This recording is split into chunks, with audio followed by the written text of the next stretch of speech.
You know what's worse than being broke? Being broke in a country where you don't speak the language, where your credit cards don't work, and where the person who promised to help you has already blocked your number. That's when you realize you're not on vacation anymore. You're trapped. If our stories resonate with you, don't forget to like, comment, and tell us where you're watching from.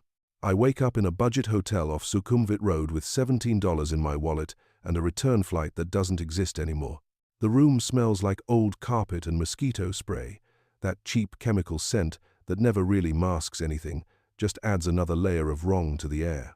My phone sits on the nightstand, screen cracked from when I dropped it 2 days ago, showing 6 missed calls from my daughter back in Melbourne. I can't bring myself to answer. How do you explain to your kid that you traded your return ticket for what you thought was love?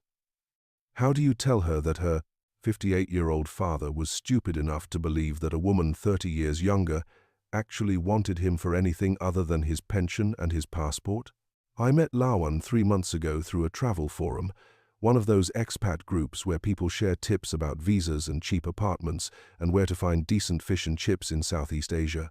She posted a comment on my question about Bangkok neighborhoods, offered to show me the real city, away from the tourist traps. I believed her. God, I believed everything. Her profile picture showed her standing in front of Wat Pho, smiling but not too much, dressed casual but not revealing. She looked normal, safe, like someone who just wanted to help. Now she's gone, and so is the money I wired her last week for what she called a family emergency. $4,000. My entire rainy day fund. The money I'd saved from selling Margaret's car after the divorce. The money I was supposed to use to help my daughter with her wedding. Next year. Gone. Transferred to a Thai bank account that probably doesn't even belong to Lawan. That's probably not even her real name. I checked my banking app one more time, hoping the numbers changed overnight, hoping it was all some terrible mistake or a banking error. The balance still shows $43.17. That's it. That's all I have in the world right now. My credit card is maxed out. My emergency card got declined yesterday when I tried to buy water at 7-Eleven. The hotel wants payment for the next 3 nights, but I've only got enough for maybe 1 more day, maybe 2, if I don't eat. I'm stuck in a city of 9 million people, and I've never felt more alone. The ceiling fan spins above me, making that clicking sound like it's about to fall, and I just lie there staring at it, wondering how I got here, wondering when I became the kind of man who falls for the oldest trick in the book. I try to think back to when things went wrong, but the truth is, things were wrong from the start. I just didn't want to see it. Lawan and I had been messaging for weeks before I flew over. Long conversations about everything: my work in construction, my daughter who was 26 and getting married, my divorce from Margaret after 32 years. She asked questions that made me feel heard. She sent me pictures of temples and street food markets, always with little notes about Thai culture, never anything suggestive or forward. She seemed different from the bar girls and Instagram models that other guys in the forum talked about. She seemed educated, real. When I arrived at Suvarnabhumi Airport in early October, exhausted and disoriented from the 15-hour flight, she was waiting for me at arrivals with a hand-painted sign that said, "Welcome home, Derek." That should have been my first clue. No one calls a hotel room home, but I was lonely. I'd been lonely for 3 years since Margaret left me for her yoga instructor, some 40-year-old with a man bun who talked about energy and chakras. I was lonely in that deep way, where you start thinking maybe you're meant to be alone. Maybe you're just not the kind of person anyone wants anymore. Lawan made me feel wanted again. She hugged me at the airport, not too long but long enough that I could smell her perfume, something floral and sweet. She helped me with my luggage even though I told her I could manage. In the taxi, she sat close, pointing out landmarks, telling me stories about the city. She'd already booked me into a hotel near her neighborhood in Thonglo. "It's quieter than Sukhumvit," she said. "Better for settling in." The first week was perfect. She took me everywhere tourists never see, early morning markets where vendors sold fresh mangoes and grilled fish wrapped in banana leaves, small temples tucked away in residential neighborhoods where old women burned incense and prayed. Her aunt's house in Thonburi, a narrow 3-story building squeezed between a motorcycle shop and a laundromat. Her aunt made us lunch, spicy papaya salad and sticky rice, and this soup with lemongrass that burned my mouth but tasted incredible. I met her younger brother, Thanet, a skinny 20-year-old studying computer science at Assumption University. He was polite, spoke decent English, asked me about Australian football, which he called footy, like he'd been practicing. I liked him. He seemed genuine. When Lawan mentioned later that his tuition was expensive, that her mother struggled to pay it on her salon income, I didn't think twice. I gave her $800, just to help out, I said. Consider it a thank you for all the hospitality. She cried. Actually cried. You don't have to do this, she said, but I could see the relief in her eyes. I felt good about it. I felt like I was doing something that mattered, like I was being the kind of man Margaret always said I wasn't: generous, thoughtful, present. I met her mother the following week. A tiny woman, maybe 4'10", with grey streaks in her hair and hands rough from decades of washing and styling hair. She didn't speak English, just smiled and pressed her palms together in that traditional greeting. She made us dinner: chicken with basil, fried rice, spring rolls that were still hot from the pan. Lawan translated for us, told me about how her mother raised 3 kids alone after her father died in a construction accident 15 years ago. I gave her mother $500 before we left, slipped it into her hand when Lawan wasn't looking. The old woman's eyes went wide, and she tried to refuse, shaking her head, but I closed her fingers around the cash and smiled. For dinner, I said, even though we both knew it was for a lot more than that. Looking back now, lying in this stale hotel room with $17 to my name, I can see how it worked, how every introduction was calculated, how every family story was designed to pull at my guilt, my Western privilege, my desperate need to be needed. But at the time, it all felt real. Lawan never asked for money directly. She just showed me her life, showed me the struggles, and let me volunteer. Let me be the hero. 3 weeks in, she stayed over at my hotel for the first time. We'd been careful before that, keeping things friendly, but distant. But that night we had dinner at a rooftop restaurant near Siloam, and the city lights spread out below us like scattered stars, and she told me she was glad I came to Bangkok. I was lonely too, she said. Before you came, I didn't know I was lonely until I met you. That night she kissed me. We went back to my hotel and she stayed.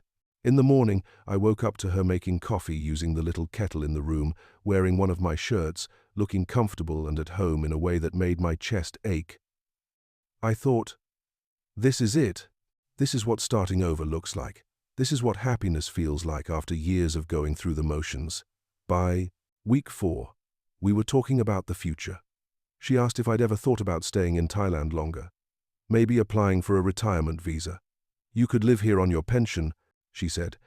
It's cheaper than Melbourne, better weather. We could find a small apartment together. I could keep working as a guide. You could relax, maybe teach English part-time if you get bored. I didn't think it was crazy. I was retired, my daughter was grown. I had nothing keeping me in Australia except habit and familiarity. Why not stay? Why not try something different? I started looking at visa requirements, apartment listings, cost of living estimates. Lawan helped with everything, translating documents, calling real estate agents, setting up apartment viewings. Then, 6 weeks in, her brother ended up in the hospital. Or at least that's what she told me. She called me one evening, her voice shaking, saying Thanet had collapsed at school, internal bleeding. They weren't sure what caused it, but he needed surgery immediately. The hospital wanted a deposit before they'd operate 80,000 baht, about 4,000 Australian dollars. I don't know what to do, she said, crying hard now, gasping between words. My mother doesn't have that money. I don't have that money. The hospital won't wait. They say if we don't pay by tomorrow morning, they'll discharge him. Derek, I don't know what to do. I didn't hesitate. I'll take care of it, I said. Don't worry. I'll figure it out. I couldn't withdraw that much cash without advance notice to my bank, and I couldn't transfer it from my Australian account fast enough. So I did the only thing I could think of. I cancelled my return flight. I'd booked a changeable ticket, expensive but flexible, and the refund came through within 12 hours. $4,200. I wired every cent of it to the account Lawan gave me. I can't believe you're doing this, she said when I told her. I'll pay you back. I promise. As soon as we can, Derek. I promise. Her brother's health was more important than a plane ticket. I could always book another flight. I could stay a few more weeks, help Thanet recover, make sure everything was okay. 2 days later, her phone number stopped working. I tried calling her that morning to check on Thanet, to see if the surgery went well, and got that automated message in Thai and English. The number you have dialed is not in service. I thought maybe she'd lost her phone or changed numbers and forgot to tell me. I went to her aunt's house in Thonburi. The aunt answered the door, looked at me with confusion, and said something in Thai I couldn't understand. When I said Lawan's name, she shook her head. No, Lawan, she said. Wrong house. But it was the same house.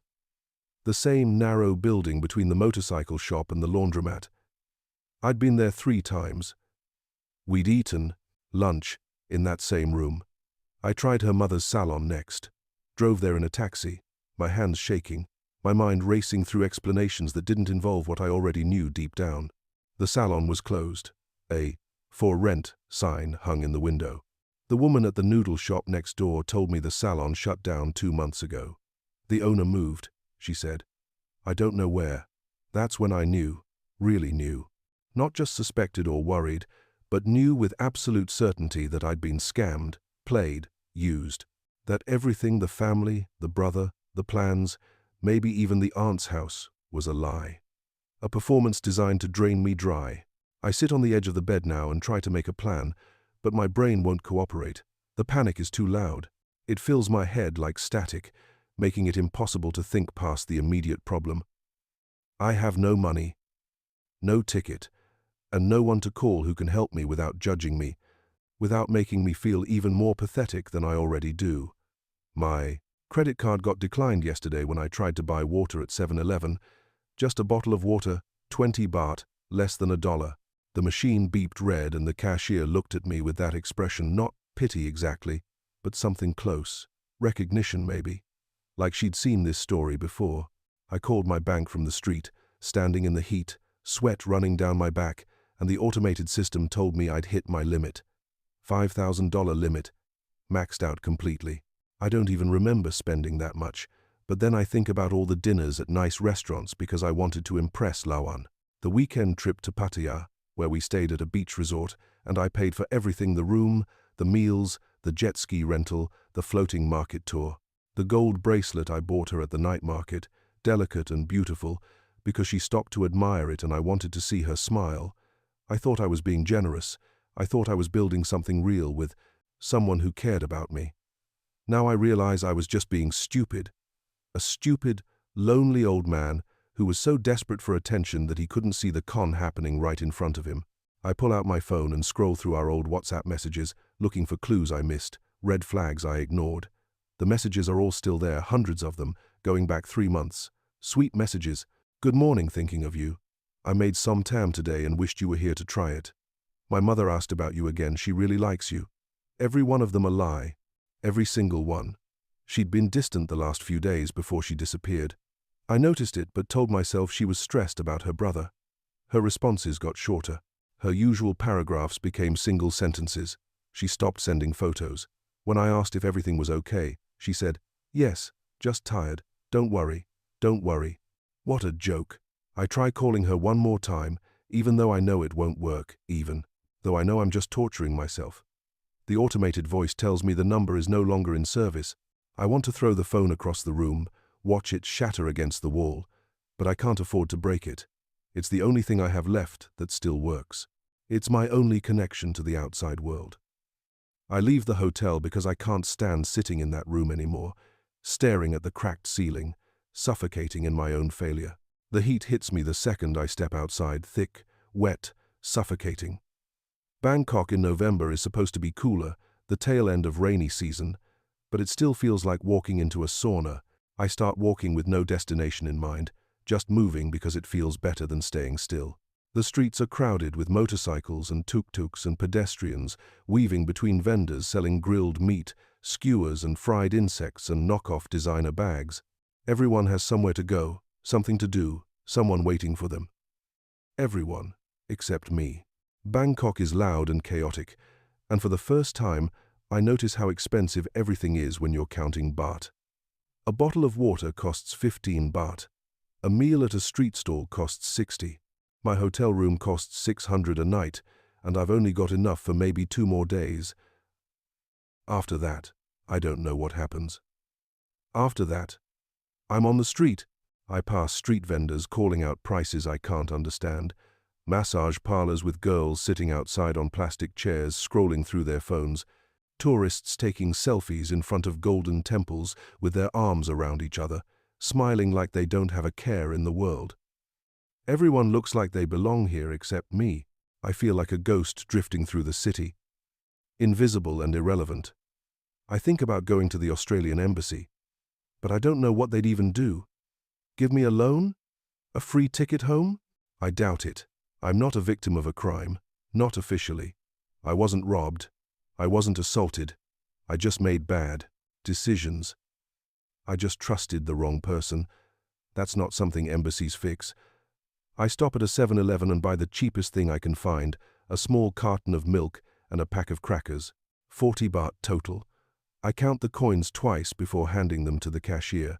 She's young, maybe 20, and she looks at me like she knows exactly what kind of day I'm having. Like she's seen men like me before, broke foreigners who came to Thailand for a dream and ended up with nothing. I sit on the curb outside and eat slowly, trying to make it last. The crackers are stale and the milk is lukewarm, but it's food. It's something. I watch the traffic go by, the endless stream of motorcycles and cars and buses, and I think about Margaret, about our last fight before she left, when she told me I was emotionally unavailable. "You're physically here, Derek, but you're not actually present," she said. "You haven't been present in years." Maybe she was right. Maybe I've been sleepwalking through life for so long that I forgot what it feels like to be awake, to be vulnerable, to take risks. And when Lawan came along and made me feel something again, I grabbed onto it with both hands. I didn't care if it was real or not. I just wanted to feel alive. Now I just feel stupid. I find an internet cafe near Khao San Road and pay 20 baht for an hour of computer time. The place smells like instant noodles and cigarette smoke that's been absorbed into the furniture over years. I need to figure out my options. Maybe find a cheap flight. Maybe message someone back home who can wire me money. But when I open my email, there's nothing useful, just spam about pharmacy discounts, a reminder from my phone company that my bill is due, and a message from my daughter asking if I'm okay. "Dad, you haven't called in 2 weeks, her email says. "I'm starting to worry. Can you please just let me know you're alive?" I start typing a response, but I don't know what to say. How do I explain this? How do I tell her that her father, the man who taught her to ride a bike and scared off her first boyfriend and walked her down the aisle at her wedding last year, is now stuck in Thailand with no money and no way home because he fell for a scam that any idiot could have seen coming? I close the browser and just sit there, staring at the screen, feeling the weight of everything pressing down on my chest. A guy sits down at the computer next to me, Western, maybe mid-40s, wearing a faded Singha beer t-shirt and sandals. His hair is long and pulled back in a ponytail, and he's got that weathered look of someone who's been in Southeast Asia for years, not months. He glances over at me and says, "Rough day?" I don't know why, but I tell him everything. The whole story just spills out. Lawan, the money, the cancelled flight, the fake family, the disconnected phone. He listens without interrupting, nodding occasionally like he's heard this exact story 100 times before. When I finish, he leans back in his chair and shakes his head. "Yeah, mate. Classic play. She's probably done this to 10 other guys this year." I feel my chest tighten. "You think she planned this from the start?" He shrugs. "Does it matter?" "That's what matters now." He tells me about a hostel in Chinatown that's cheap. Maybe 200 baht a night. Clean enough. Safe. It's where all the broke backpackers end up.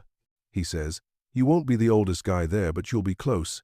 He also tells me to go to the embassy anyway, just to see what they say. They can't give you money, but they might be able to help you contact family or set up some kind of emergency loan. It's worth a shot. Before he leaves, he reaches into his pocket and pulls out a 100 baht note. He hands it to me. "Get yourself something to eat," he says. "And don't trust anyone who cries about family emergencies. That's like rule number one out here. I watch him walk away, and for the first time in 2 days, I feel like maybe I'm not completely invisible. Like maybe there are still people in this world who give a damn about strangers. The hostel is exactly what you'd expect for 200 baht a night, cramped, loud, and smelling like old shoes and stale beer. I share a room with 5 other people, all of them younger, all of them backpackers passing through Bangkok on their way to islands in the south or temples in the north. They talk about their next destination, about full moon parties and elephant sanctuaries and the best beaches in Krabi. I lie on my bunk and pretend to sleep, but really I'm just listening, trying to remember what it felt like to have plans. What it felt like to be young enough that losing everything didn't mean losing everything. One of the guys, a British kid named Tom who can't be more than 22, asks where I'm headed next. I tell him I'm figuring it out. He doesn't push. I appreciate that. That night I can't sleep. The bunks are thin and uncomfortable, and every time someone rolls over, the whole frame creaks. I keep thinking about Lawan, about the way she'd rest her head on my shoulder when we rode the BTS, her hair smelling like coconut shampoo, about the way she'd laugh at my terrible Thai pronunciation when I tried to order food at markets, about the way she'd trace her finger along my arm when we watched movies in my hotel room, like she was memorizing me. Was any of it real, or was I just another job to her, another foreigner she could squeeze dry and disappear from? Did she feel anything for me at all, or was it all performance? I check my phone one last time before the battery dies. Still nothing. No messages, no missed calls, no explanation. Just silence. I plug it in and close my eyes, but sleep doesn't come. I just lie there in the dark, listening to the sound of traffic outside and the snoring of strangers, wondering how my life became this. I take the BTS to the Australian embassy the next morning.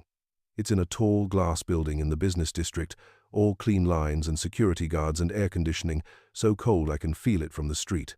Inside, everything is organized in efficient waiting areas with cushioned chairs, forms printed in English, staff who speak with Australian accents.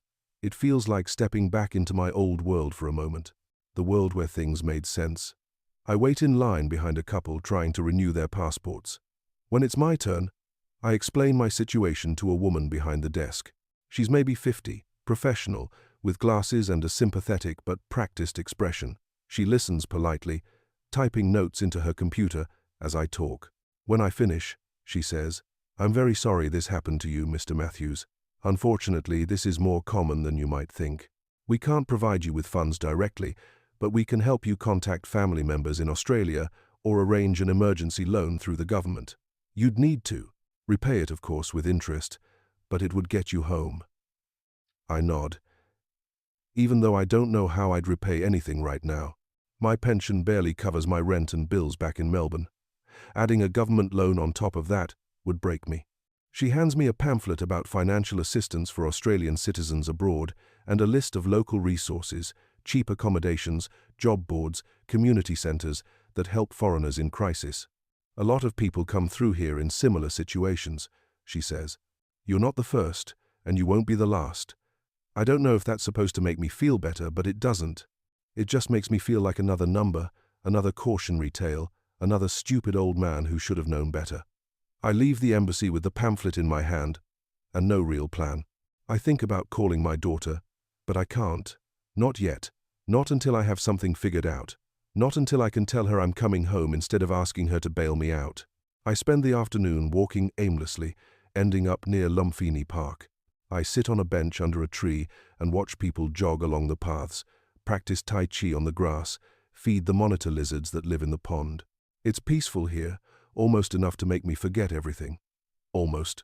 I pull out the pamphlet from the embassy and read through it again. One of the listings is for a community centre near Chinatown that helps foreigners find short-term work, teaching English, bartending, hostel management, construction work. It's not much, but it's something, a way forward, instead of just sitting here drowning.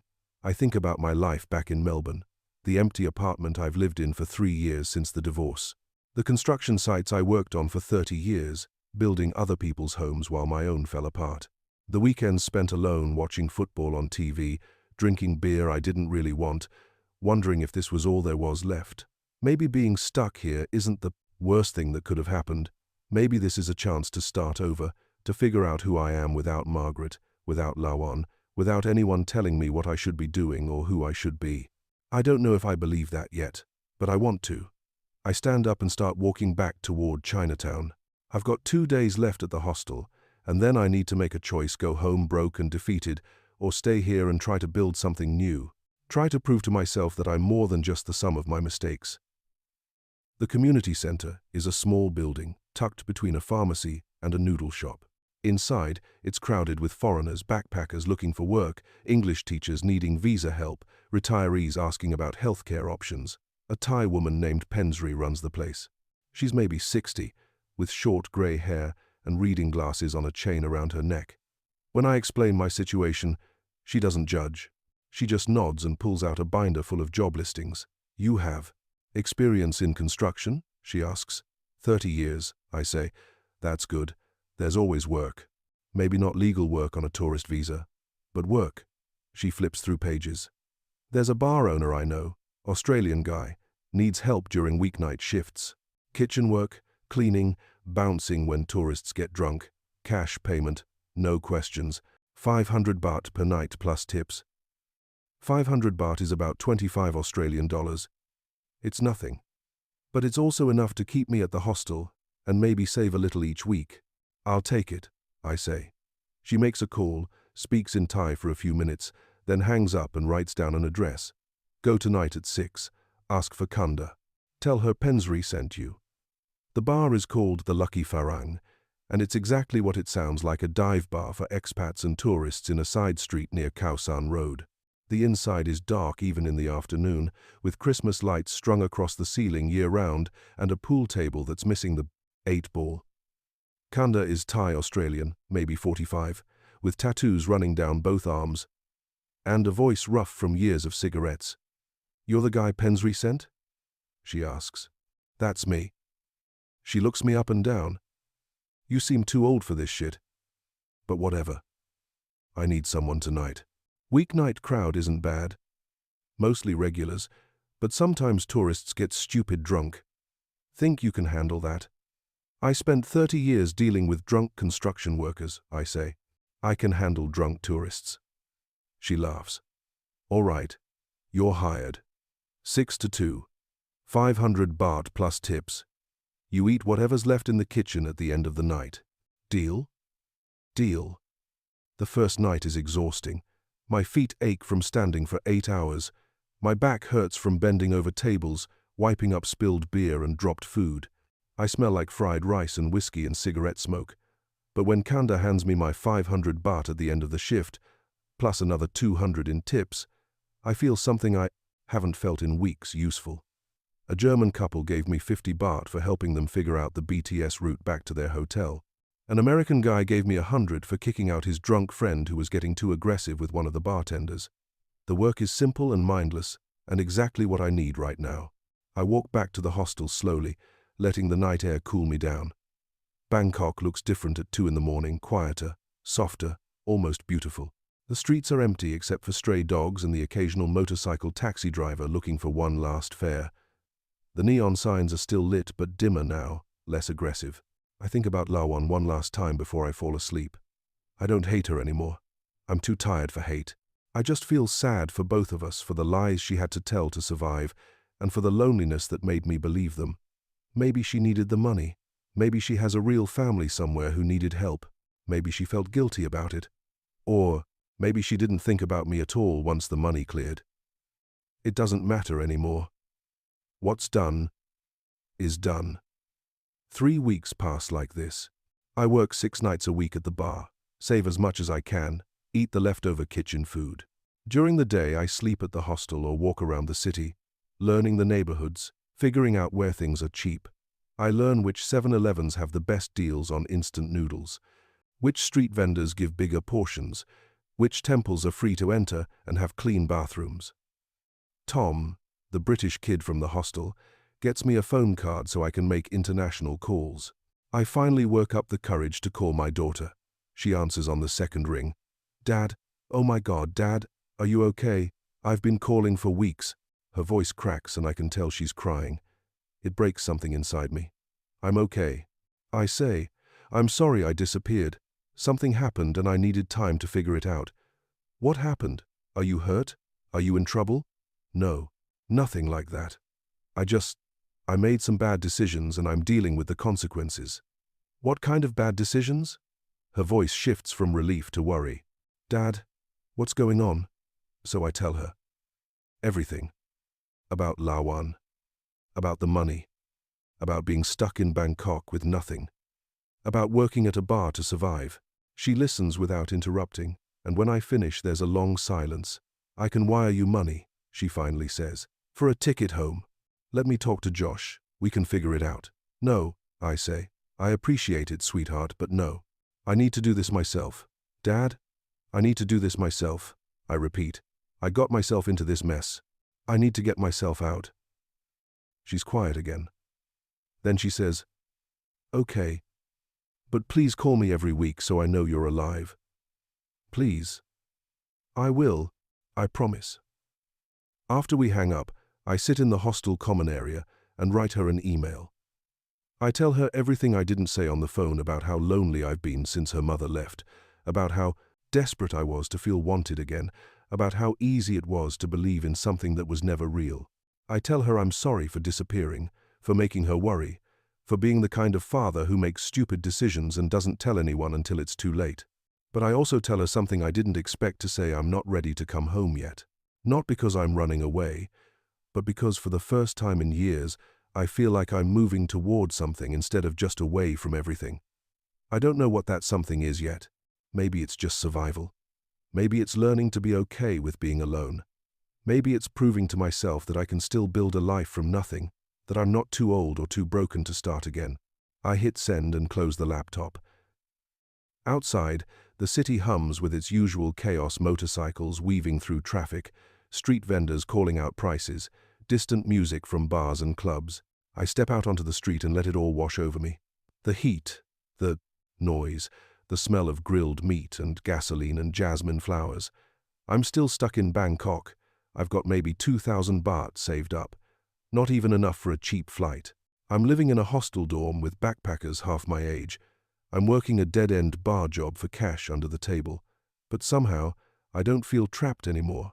Maybe that's what rock bottom looks like, the moment you realize you've got nothing left to lose, so you might as well build something new. The moment you stop waiting for someone to save you and start saving yourself. I don't know if I'll stay in Bangkok forever. I don't know if I'll go home next month or next year or never. I don't have a plan. I don't have answers. But for the first time since I woke up with $17 in my wallet and no return ticket, I feel like maybe I don't need them. Maybe I just need to keep moving forward, one day at a time, one shift at a time, until I figure out what comes next. And that's enough for now.